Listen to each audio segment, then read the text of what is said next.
Hello বন্ধুরা, প্রিয়া ইপসা কিচেনে তোমাদের সবাইকে স্বাগত।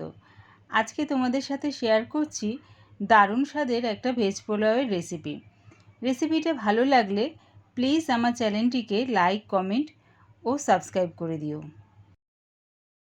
গ্যাসটাকে মিডিয়ামে রেখে একটা কড়া বসিয়ে দিলাম এর মধ্যে 2 চামচের মতন রিফাইন তেল, আর দিলাম 2 চামচ ঘি আর তেলটা গরম করে আমি এর মধ্যে দিয়ে দেবো। দেখো, গাজরগুলো আমি এরকম ছোট ছোট কুচি করে কেটে নিয়েছি, আর বিনসগুলোকেও কুচি কুচি করে কেটে নিয়েছি। এই গাজর আর বিনস কড়ার মধ্যে দিয়ে দিলাম।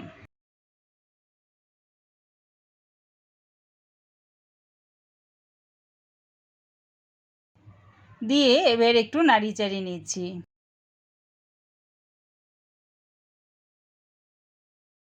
দিচ্ছি এর মধ্যে স্বাদ অনুযায়ী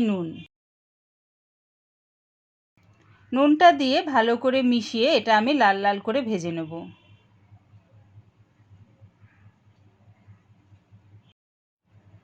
গাজর আর বিনসটা ভাজা হয়ে গেছে।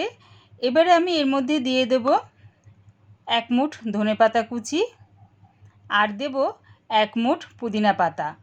ধনেপাতা আর পুদিনা পাতা এই সময় দিলে বেশ পোলাওর থেকে একটা সুন্দর গন্ধ বেরোবে।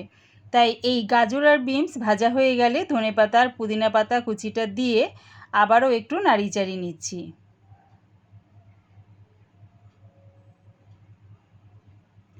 এবারে আমি দিয়ে দিচ্ছি দেরাদুন চালের ভাত। আগের থেকে আমি ভাতটা করে রেখেছিলাম, সেটা দিয়ে দিলাম।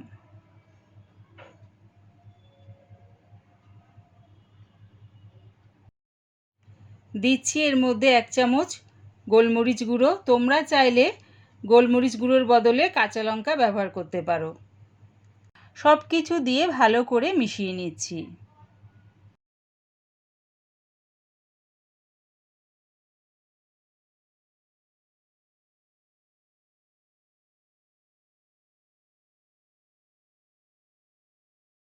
এবারে দিয়ে দিচ্ছি এর মধ্যে 2 চামচ কেওড়া ওয়াটার,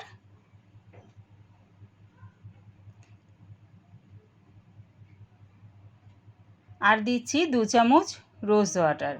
এই রোজ ওয়াটার আর কেওড়া ওয়াটার দিলে পোলার থেকে বেশ সুন্দর একটা গন্ধ বেরোবে, আর খেতেও বেশ ভালো লাগবে। সব কিছু দিয়ে আবারও ভালো করে মিশিয়ে নেব। আর একটুখানি 1 মিনিটের মতন একটু সব কিছু মিশিয়ে ভাজা ভাজা করে নেব। রেডি হয়ে যাবে আমার ভেজ পোলাও। একবার আমার মতন করে এই ভেজ পোলাও বাড়িতে বানিয়ে দেখো, কমেন্টের মাধ্যমে জানিও কেমন হয়েছে। এই ভেজ পোলাও পনিরের সাথে, নিরামিষ আলুর দমের সাথে, চিকেনের সাথে বা মটন কষার সাথে বেশ ভালো খেতে লাগে।